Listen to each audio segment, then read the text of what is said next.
Hello, and thank you for taking the time to help review the research we have conducted over the past few weeks. I'm Troy Gillen. I'm Brett Berlin. I'm Chet Buxton. And I'm Chaz Mitchell, and we are all majoring in petroleum engineering at Louisiana State University. And as a part of our Reservoir Dynamics Group project this semester, we will guide you through the methods of enhanced oil recovery, namely carbon dioxide flooding. In today's oil and gas industry, minimizing a company's environmental impact has become as important a goal as their ability to produce natural resources. With enhanced oil recovery, we are able to retrieve a greater percentage of oil in place while maintaining a healthy, sustainable relationship with our environment. As hydrocarbons continue to show diminished returns, it is increasingly attractive to deplete some of the earliest drilled reservoirs that have since been abandoned. With modern techniques such as carbon sequestration, recovery rates of in situ oil have increased dramatically.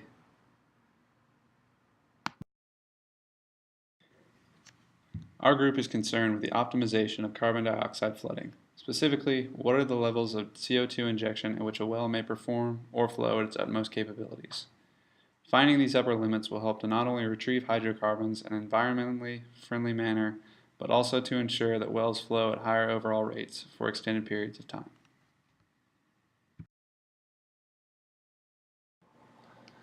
When carbon dioxide is injected into the reservoir, it mixes with the hydrocarbons, causing a number of reactions to occur within the oil, all of which are very beneficial to their enhanced flow. This can include mobilizing residual oil trapped in previously impermeable pores, commonly known as oil swelling.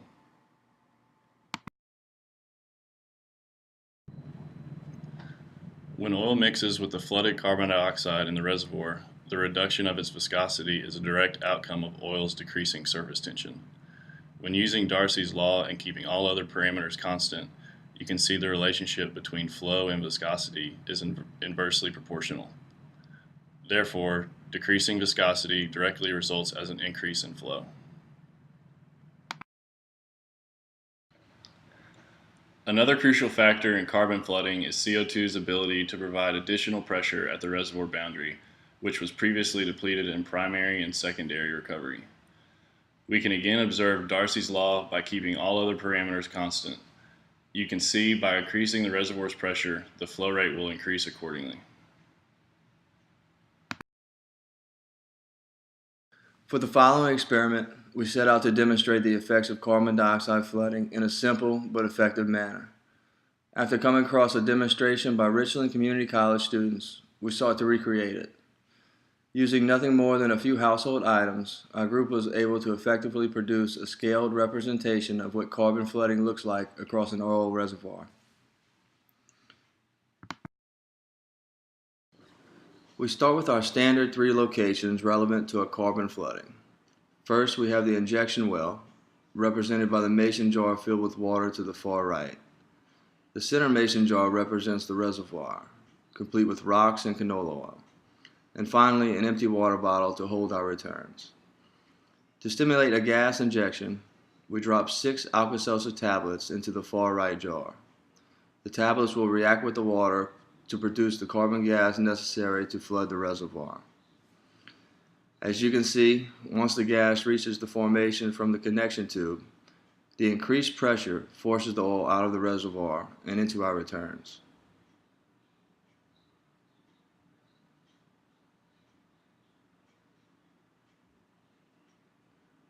This flooding continues until the Alka-Seltzer has fully reacted with the water.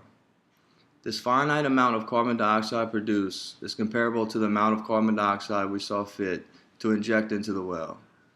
It is a representation of a real-life scenario, since it is not always possible to reclaim 100% of underground hydrocarbons.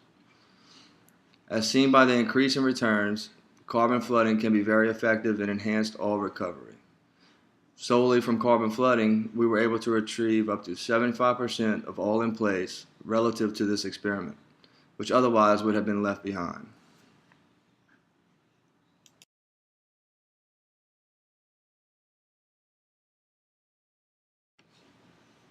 The usage of carbon dioxide in regards to enhanced oil recovery provides many environmentally friendly benefits. By recycling the carbon dioxide captured from primary recovery and permanently sequestering it underground, we can maximize our crude oil output by marginalizing greenhouse gas emissions. Carbon dioxide can also be found when capturing carbon produced by older industrial projects. The idea of containing older byproducts of fossil fuels for use of producing newer ones in a clean manner is a very exciting development for the people of oil and gas, who are often criticized for not being the most environmentally friendly industry. Another positive factor is CO2 that might not have been trapped within the reservoir can still be utilized for future carbon floods, even in the same well. This closed-loop process ensures no further escape of carbon dioxide into our atmosphere, and can also be economically advantageous, as money can be saved from any extraneous purchases of CO2.